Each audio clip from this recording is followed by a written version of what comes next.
विद्यार्थियों, आज हम सभी यूपी बोर्ड की पाठ्यक्रम में निर्धारित कहानियों में से एक कहानी पंचलाइट का अध्ययन करेंगे।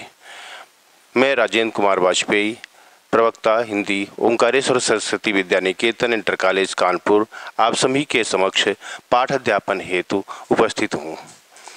कहानी हमारे जीवन का प्रमुख अंग है। हम सब कहानी पढ़ते हुए बड़े हुए हैं। कहानियाँ पढ़ते पढ़ते जीवन में ऐसी रचनात्मक विधाओं की ओर हम अग्रसर होते हैं जो हमारे जीवन के लिए प्रेरणास्पद बन जाती हैं। कहानी कहीं बाहर से उसकी विषय वस्तु कहीं बाहर से नहीं आती है। कहानियाँ हमारे जीवन का ही अंग हैं।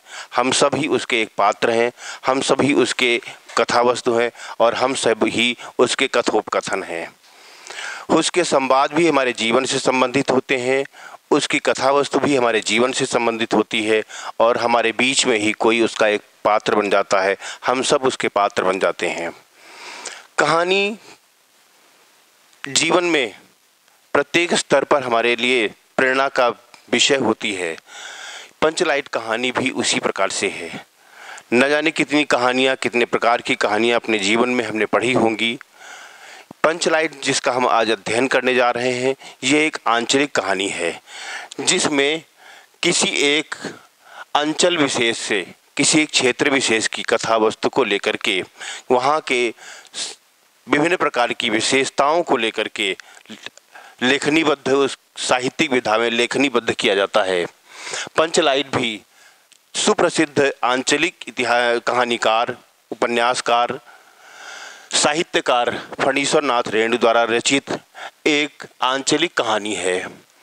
आंचलिक कहानी में किसी एक अंचल विशेष, एक क्षेत्र विशेष अथवा उसके किसी एक भाग का चित्रण किया जाता है। इस प्रकार की कहानियों में वहाँ के स्थानीय दृश्य, वहाँ की प्रकृति, वहाँ के जलवायु, वहाँ के त्योहार, लोकगीत, बातचीत का विशेष ढंग, मुहावरे, लोकोक्तियों, भाषा और उच्चारण की विकृतियों के साथ साथ लोगों की स्वभावगत, व्यवहारगत विशेषताओं और मान्यताओं का भी चित्रण किया जाता है। उनका समावेश साहित्यिक परिवेश से आच्छादित करते हुए अत्यंत कुशलता से किया जाता है और फणीश्वर नाथ रेणु हिंदी साहित्य के ऐसे अप्रतिम साहित्यकार हैं जिन्होंने अपनी लेखनी के द्वारा न जाने कितने भी विभिन्न प्रकार की विधाओं में उस अंचल विशेष का अत्यंत मार्मिक, सहृदयतापूर्ण वर्णन किया है। इस कहानी में भी बिहार प्रदेश के ग्रामीण अंचल और उसके वातावरण का चित्रण किया गया है। इसमें बिहार के ग्रामीण अंचल की नैतिक मान्यताओं और जनता की मनोवृत्तियों का चित्रण हुआ है। जब किसी भी साहित्यिक विधा में, चाहे वो हम कहानी पढ़ रहे हों, उपन्यास पढ़ रहे हों या नाटक या आलोचना, किसी भी प्रकार की विधा का अध्ययन कर रहे हों, उसमें जनमानस की मनोवृत्तियों और वहाँ उसकी नैतिक मान्यताओं का जब तक चित्रण नहीं किया जाता है तब तक वह अपूर्ण ही माना जाता है। जब किसी भी साहित्य को जन सामान्य से जोड़ करके जब प्रस्तुत किया जाता है तो वह जनता का सही मायनों में चित्रण करने वाला, उसकी मनोदशा का चित्रण करने वाला और उसको हृदयग्राही बनाने वाला होता है। यह कहानी एक छोटी सी घटना को लेकर के रची गई है। शायद हम सब लोगों ने पेट्रोमैक्स देखी हो। आज के परिवेश में बहुत कम ही दिखाई देती है, लेकिन जब ये कहानी रची गई है उस समय पेट्रोमैक्स जीवन में उजाला भरने वाला एक प्रमुख उपादान हुआ करता था। यह कहानी भी पेट्रोमैक्स जैसी एक छोटी सी वस्तु को लेकर के रची बसी गई है। वो पेट्रोमैक्स ही कहानी का प्रमुख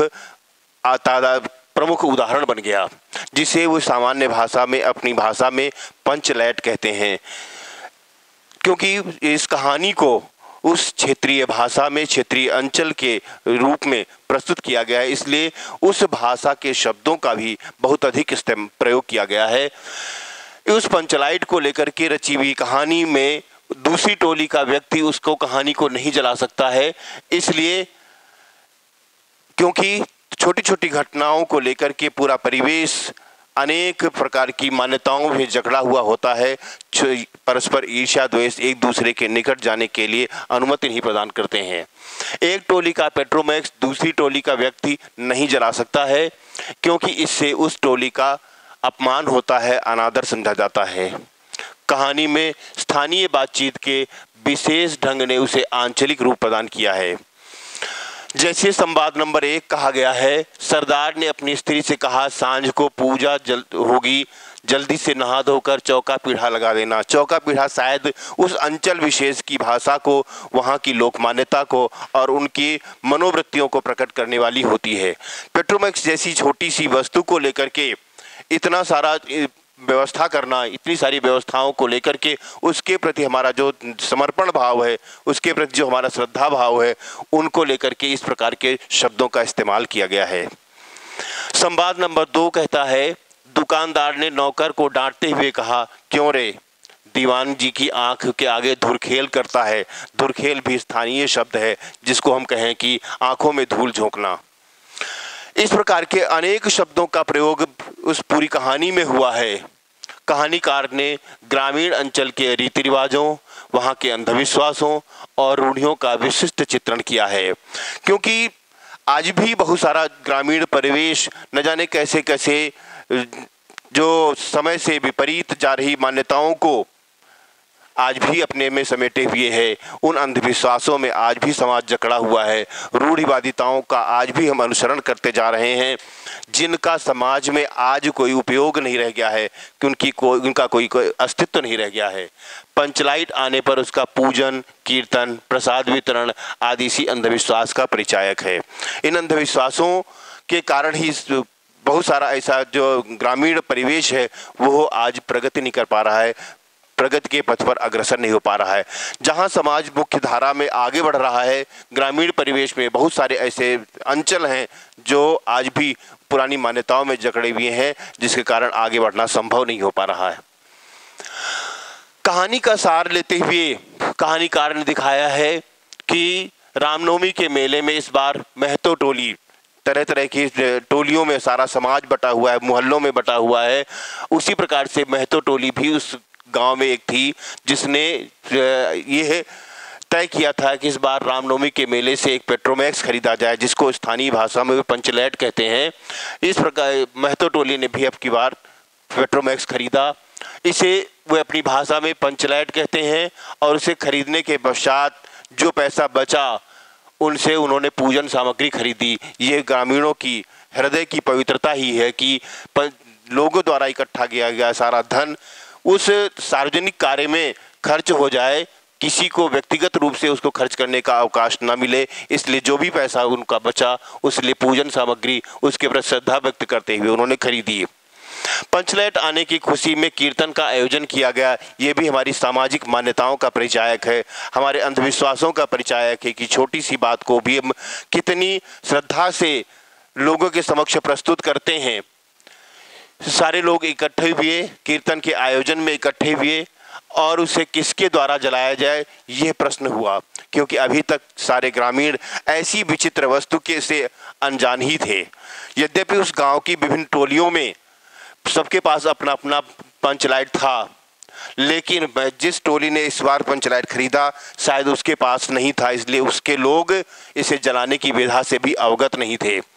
इसलिए यह पंचलाइट किस प्रकार से जलाया जाए, इस प्रकार पंचलाइट किसी के द्वारा जलाया जाए यह प्रश्न हुआ, क्योंकि उस पूरी टोली में कोई भी पंचलाइट जलाने वाला नहीं था। आज उसकी खुशी में किसी ने अपने घर में ढिबरी, जिसको हम लोग दीपक कहते हैं, वो नहीं जलाई गई, क्योंकि सबको यह था कि पंचलाइट की रोशनी में ही सारा जो उनका मोहल्ला है, उनकी टोली है, वो जगमगाएगी। इसलिए उस टोली में ये प्रसन्नता थी कि आज दीपक के रोशनी में नहीं, पंचलाइट की रोशनी में ही सारा काम होगा। इसलिए किसी ने भी पंचलाइट की आने की खुशी में अपने घरों में दीपक नहीं जलाए थे। लेकिन बार बार हर चीज में आकर के यही प्रश्न सबके सामने कौन जाया करता था कि पंचलाइट जलाएगा कौन। ये एक बड़ा प्रश्न था। सारे लोग यद्यपि उत्सव में तल्लीन थे, लेकिन ये प्रश्न सबके हृदय में बार बार कौंध रहा था कि किसके द्वारा जलाया जाए। पंचलाइट न जलने से उसके आने की खुशी धूमिल हो गई।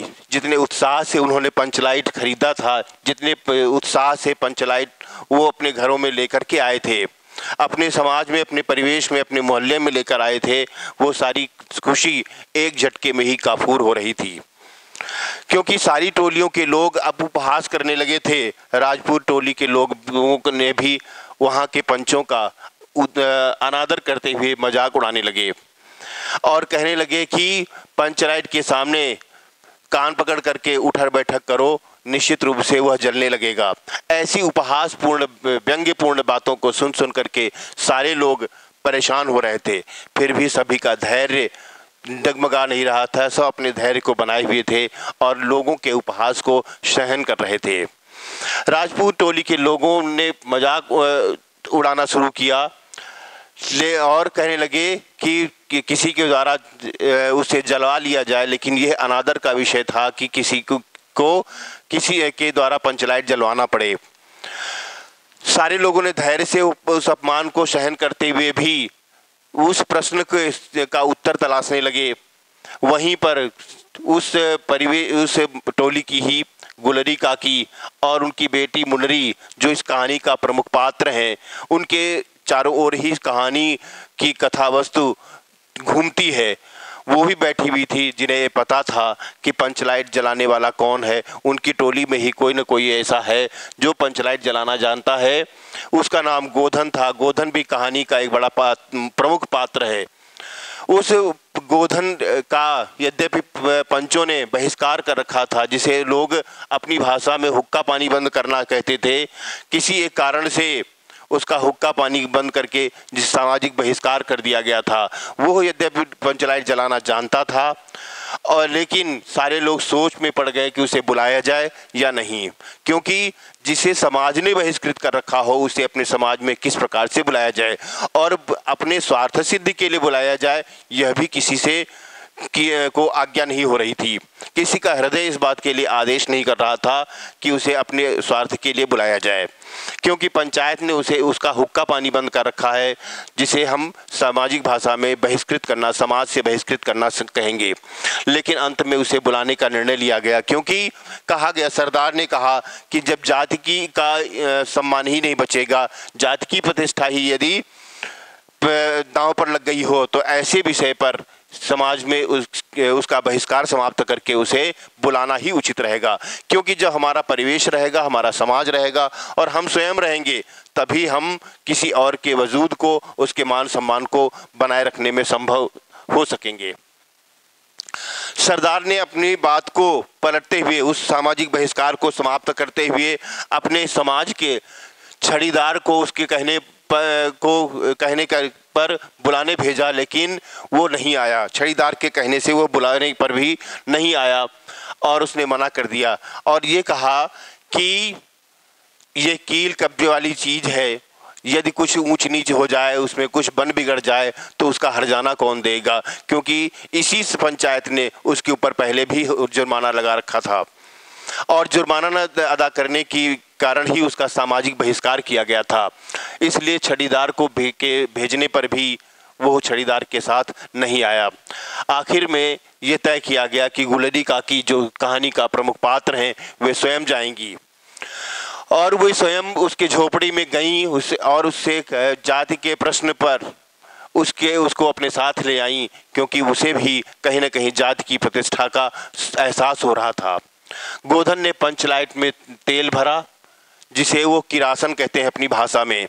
वो अब पंचलाइट खरीदने के साथ अपने साथ ही लेकर आए थे। वो तेल भरा उसने और उसके साथ साथ उसने पूछा कि स्पिरिट कहाँ है, जिसे वो अपनी भाषा में स्पिरिट कहते हैं।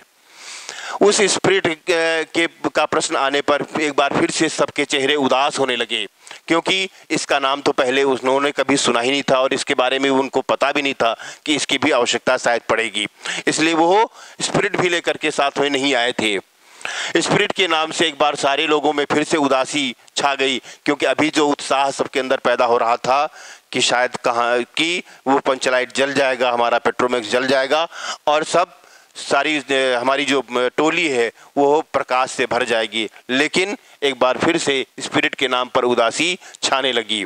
सबकी आशाओं पर तुषारपात होने लगा था, सबकी इच्छाएं फिर से छोटी पड़ने लगी थी।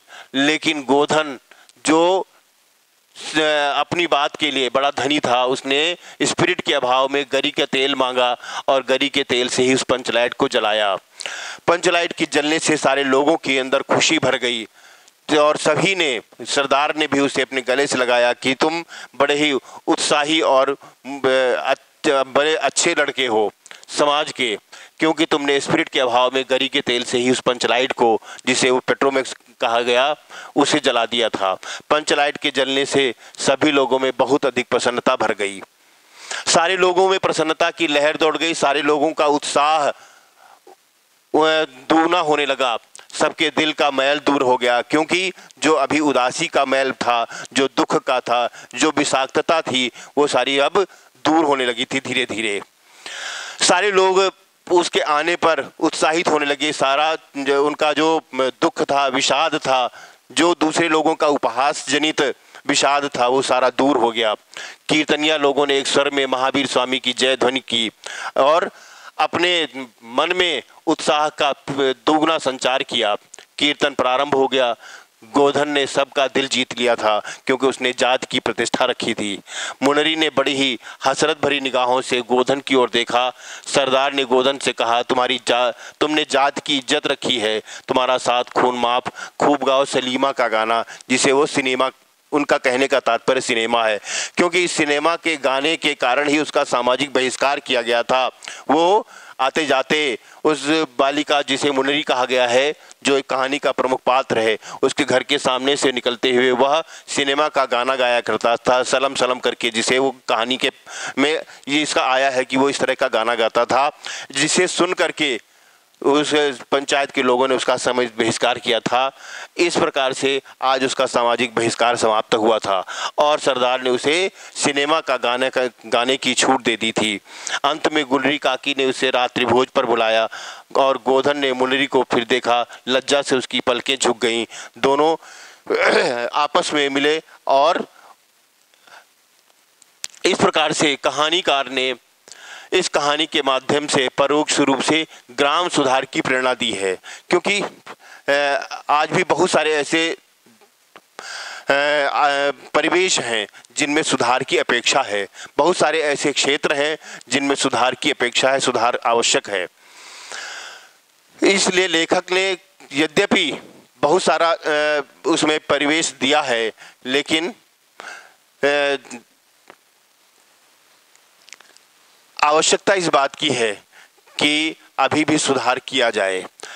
इसलिए कहानी के माध्यम से, उसके पात्रों के माध्यम से, वहाँ की जो परिवेश है, जो बातचीत है, जो रूढ़िवादिताएं हैं, मान्यताएं हैं, परंपराएं हैं, उनके माध्यम से समाज को एक प्रेरणा दी है कि वो एक सुधार करें और मुख्य धारा में जिस प्रकार से शिक्षा का संबल पा करके समाज गति कर रहा है, आगे बढ़ रहा है, वो आगे बढ़े, ये भी समाज बढ़े। आदिवासी क्षेत्रों में अभी बड़ी बड़ी सारी मान्यताएं हैं, रूढ़िवादिताएं हैं, जिनमें काम किया जाना आवश्यक है। तो ये ग्राम सुधार एक बहुत बड़ी विशेषता है। कहाँ किसी न किसी उद्देश्य को लेकर के साहित्य सर्जना की जाती है, क्योंकि साहित्य का जब तक कोई उद्देश्य ना हो, किसी कार्य का जब तक कोई उद्देश्य ना हो, तब तक वो कार्य अपूर्ण होता है। अपने सर्जना में, वो सृजन में वो सफल नहीं होता है। इसलिए सृजन का कोई न कोई उद्देश्य होना ही चाहिए। जैसे लेखक ने यहाँ पर ग्राम सुधार की प्रेरणा दी है। ग्राम सुधार या समाज सुधार एक बहुत बड़ा विषय है, जिसे लेकर के हम आज भी बहुत सारा काम हमें किया जाना है। इसी के साथ ये भी सिद्ध किया गया है कि आवश्यकता बड़े से बड़े संस्कार और निषेध को अनावश्यक कर देती है। कैसे कैसे हमारी आवश्यकताएं हमको बहुत कुछ सिखा देती हैं। आवश्यकताएं किस प्रकार से हमको तरह तरह के संबल प्रदान करती हैं। उन आवश्यकताओं के कारण हम बहुत सारी चीज़ें खोज डालते हैं। यह सामाजिक बहिष्कार, जो उस पात्र का, गोधन जिसे कहा गया है, उसका सामाजिक बहिष्कार समाप्त किया जाना भी उस आवश्यकता की ही एक प्रतिपूर्ति थी। अगर समाज में उस टोली को पंचलाइट जलाने की आवश्यकता न पड़ती तो शायद उसका सामाजिक बहिष्कार न समाप्त होता और एक अच्छा व्यक्ति उस समाज से बहिष्कृत रहता। जो समाज के काम आ सकता था वह व्यक्ति ही किसी एक छोटे से कारण से सामाजिक रूप से बहिष्कृत था। समाज से क्यों बहिष्कृत किया जाए यह किसी ने सोचा ही नहीं और बिना सोचे समझे उस पर जुर्माना लगा दिया गया। जुर्माना भरने की उसकी सामर्थ्य है भी या नहीं यह भी नहीं देखा गया और न भरने की स्थिति में उसे समाज से बहिष्कृत कर दिया गया। इसलिए यह संस्कार भी बंद होना चाहिए। यह निषेध अर्थात मनाही करना, यानी हम समाज में किसी एक व्यक्ति का आना जाना, उसका उठना बैठना मना कर दें, उसे बंद कर दें, यह भी बड़ी विचित्र स्थिति है। इसलिए इसको भी समाप्त किया जाना आवश्यक है। उन सारी जो रूढ़िवादिताएं हैं, परंपराएं हैं जिनमें समाज हमारा जकड़ा हुआ है, जिनके कारण शायद वो मुख्य धारा में नहीं आ पा रहे हैं, शिक्षा का संबल नहीं प्राप्त कर पा रहे हैं, उसको भी समाप्त किया जाना आवश्यक है। इसी आधार पर जाति की इज्जत का प्रश्न आने पर पंचायत द्वारा बहिष्कृत गोधन का बहिष्कार समाप्त करके उसे पंचायत में शामिल कर लिया गया। क्योंकि जो समाज है, समाज के आधार पर ही हम अपना वजूद महसूस कर सकते हैं। जब तक हमारा वजूद तभी तक है जब तक समाज का है। समाज और राष्ट्र के द्वारा ही हम संबलित होते हैं, हमें संबल प्राप्त होता है, हमारा अस्तित्व प्राप्त होता है। इसलिए समाज को मजबूत करने के लिए, उसे संबल प्रदान करने के लिए उन सारे लोगों को जो समाज का अंग है उनका मजबूत होना, उनका दृढ़ होना, उनका संबलित होना अपरिहार्य है, आवश्यक है। इसलिए एक अच्छा व्यक्ति जो समाज से बहिष्कृत है, क्यों उसका बहिष्कार किया गया यह किसी ने सोचा ही नहीं। इसलिए जब समाज का, उसकी जाति का प्रश्न आया, उसके मान सम्मान का प्रश्न आया तो उसे बहिष्कार समाप्त किया जाना ही था। इसलिए लोगों को ये लगा कि उसे पंचायत में शामिल करना ही चाहिए। इसलिए लेखक ने बताया है कि जिस प्रकार पंचलाइट के प्रकाश में अंधेरा दूर हो जाता है, उसी प्रकार से हमारे हृदय में भी ईर्ष्या, द्वेष, अंधविश्वासों का अंधकार है, उसे दूर करने के लिए हमें सब में परस्पर प्रेम, भाईचारे का प्रकाश आवश्यक है।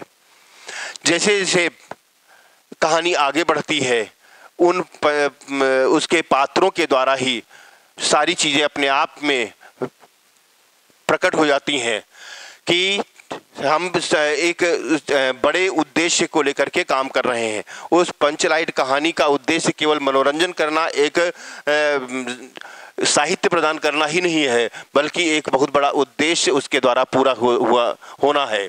इसलिए पंचलाइट एक छोटा सा विषय है, लेकिन उस पंचलाइट के द्वारा भी कैसे हम समाज को एक बड़ी प्रेरणा दे सकते हैं, ये कहानी का उद्देश्य है। कि जिस प्रकार से पंचलाइट के जलने से बहुत सारा अंधेरा दूर हो गया, जो समाज में प्रकृति का अंधेरा है वो दूर हो गया है, लेकिन हमें तो हमारे हृदयों में छाए हुए अंधकार को दूर करना है। ये ईर्ष्या, द्वेष, अंधविश्वास, रूढ़िवादिताएं, परंपराएं, मान्यताएं, उनकी आवश्यकता है भी या नहीं है, उनको समाज में कुछ उनका प्रदेय है भी नहीं है या नहीं, ये देखना आवश्यक है। यह देखे बिना तो हम समाज के लिए पूरा कार्य नहीं कर सकते हैं। इसलिए उस अंधेरे को, उस ईर्ष्या द्वेष के अंधेरे को, उस अंधविश्वास जनित अंधेरे को दूर करना आवश्यक है। जब तक हमारे हृदय का मैल दूर नहीं होगा, जब तक हमारे हृदय का जो विषाद है वो दूर नहीं होगा, हम एक दूसरे के निकट नहीं जा सकते हैं। समाज में भाईचारा, बंधुत्व, इसकी स्थापना नहीं हो सकती है। समाज का जो कल्याण है वो नहीं हो सकता है। इसलिए हमें तो परस्पर प्रेम को, सहृदयता को, भाईचारे के प्रकाश को भरना है। इसलिए समाज में ये प्रेम और सहृदयता, बंधुत्व की स्थापना हो, ये आवश्यक है। इसके लिए हम अपने अपने हृदयों में हमें पंचलाइट जलाना है, अपने अपने दिलों में पंचलाइट जलाना है, अपने समाज में पंचलाइट जलाना है, अपने मन में पंचलाइट जलाना है। हम स्वयं समाज के एक प्रकाश वाहक हो सकते हैं, प्रकाश के स्रोत हो सकते हैं। इसलिए हमें अपने समाज का पंचलाइट स्वयं बनना है। हमें अपने समाज का पंचलाइट, अपने प्रकाश वाहक बनना है, जिससे हमारे हृदयों में किसी प्रकार का मैल न रह जाए, किसी प्रकार की ईर्ष्या द्वेष न रह जाए, जो छोटे छोटे समूहों में हम बटे हुए हैं वो न रह जाए, जो छोटे छोटे समूह में बट करके हम कमज़ोर होते जा रहे हैं वो न रह जाए। ऐसा कैसे हो सकता है, यही विचार करना है। यही कहानी का एक बड़ा उद्देश्य है। जब तक हम इन उद्देश्यों की पूर्ति नहीं करते हैं, जब तक इन उद्देश्यों की प्रतिपूर्ति हमारे द्वारा नहीं होती है, जब तक इस कहानी को लेकर के हम समाज में एक बड़े उद्देश्य का संप्रेषण नहीं करते हैं, तब तक कहानी का उद्देश्य निष्फल ही होना है। इसलिए उस ग्राम सुधार की जो बड़े उद्देश्य को लेकर के लेखक ने काम किया है, उस पर हमें काम करना है। तभी हम कहानी को और साहित्य के उद्देश्य को सही मायने में सार्थक कर सकते हैं। जब तक हमारे अंदर ये सहृदयता, भाईचारा, बंधुत्व नहीं आ जाता है, तब तक शायद हमारे लिए सारी व्यवस्थाएं बेकार हैं। हम समाज को कितना भी दे जाएं, हम कितना भी तरक्की कर लें, लेकिन हम एक अच्छे मनुष्य कैसे बन सकते हैं, ये देखना हमारे लिए अपरिहार्य है।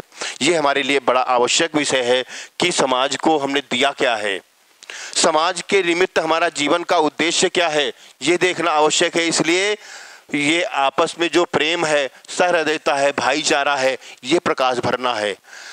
तभी सही माने में हम कहानी की सच्चाई को जान सकते हैं, उस साहित्य की सच्चाई को जान सकते हैं। इस ग्राम सुधार के बड़े उद्देश्य के लिए हम काम कर सकते हैं, क्योंकि हमें तो ग्राम सुधार जो हमारी सबसे छोटी इकाई है, इसके माध्यम से हमें राष्ट्र की ओर चलना है, राष्ट्र सुधार करना है। और ये तभी संभव है जब ग्राम सुधार हो। इसलिए जब इस बड़े उद्देश्य के लिए हम काम करेंगे तो हमें यहीं से प्रारंभ करना होगा, हमें ग्राम से ही शुरू करना, क्योंकि वही हमारी सबसे छोटी इकाई है। इस सुधार के लिए ही आगे बढ़ना है। इसके माध्यम यही हमारे लिए एक प्रथम सीढ़ी बनेगा जब हम राष्ट्र को करेंगे, क्योंकि राष्ट्र के बलवान बनने से, राष्ट्र के संबलित होने से हम सबका संबल बढ़ता है, हमारा समाज संबलित बनता है।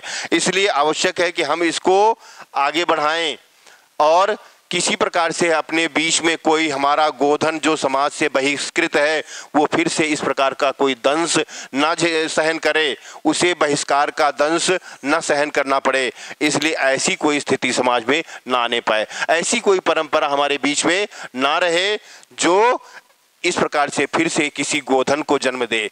ये हमें तय करना है। इसलिए और अपने बीच का सारा अंधेरा हमें दूर करना है। वो अंधेरा तभी दूर हो सकता है, हमारे बीच के सारे गोधन जितने हैं वो हृदय में प्रकाश उनके आए, वो सब इस राष्ट्र के विकास में अपना पूरा योगदान दे सकें, एक एक व्यक्ति उसमें योगदान करे, तभी हम सही मायने में इस राष्ट्र को मजबूत कर सकेंगे। धन्यवाद।